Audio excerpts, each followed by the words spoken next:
திருமதி சௌமியா அன்புமணி.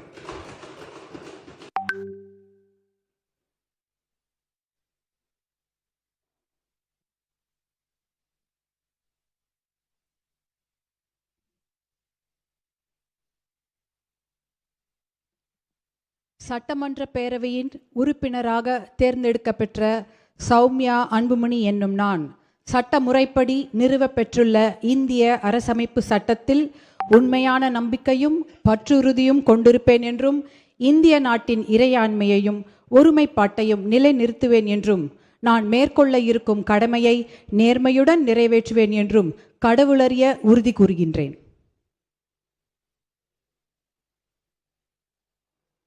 மாண்புமிகு திரு எஸ்.ஆர். தங்கப்பாண்டி.